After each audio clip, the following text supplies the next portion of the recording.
Des médicaments pour le rhume? Ouais. Va falloir faire du tri. Hein. C'est vrai? Bruno Toussaint est un ancien généraliste.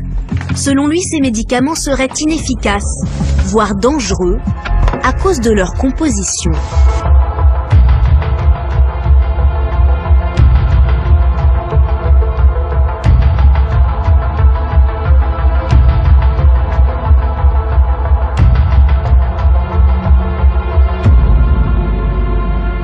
Si on prend le paracétamol, ça va calmer un peu la fièvre si on a beaucoup de fièvre. Mais en général, dans le rhume proprement dit, ça va pas très loin. Et puis alors, il y a un deuxième médicament là-dedans, pseudoéphédrine. Alors ça, pseudoéphédrine, c'est ce qu'on appelle un vasoconstricteur. C'est un médicament qui a tendance à resserrer les vaisseaux.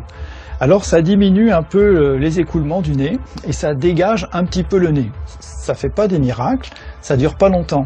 Et puis surtout le problème bien sûr c'est que c'est pas spécifique du nez du tout. C'est un médicament en comprimé qui fait de l'effet sur l'ensemble du corps.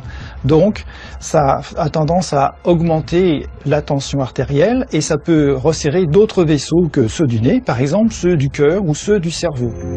Ces effets secondaires sont bien signalés sur les notices. Risque d'accidents vasculaires cérébraux, d'hypertension artérielle et même d'infarctus du myocarde.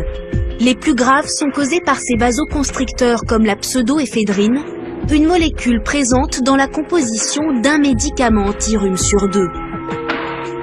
Pour Bruno Toussaint, le verdict est sans appel. Tous ces médicaments composés là contre le rhume, faut arrêter de s'en servir, faut les retirer du marché. Alors en attendant que les autorités prennent les mesures qui s'imposent, en pratique, il faut que les patients comprennent que c'est des médicaments qui ne rendent pas vraiment service, ils sont beaucoup trop dangereux pour les services qu'ils rendent.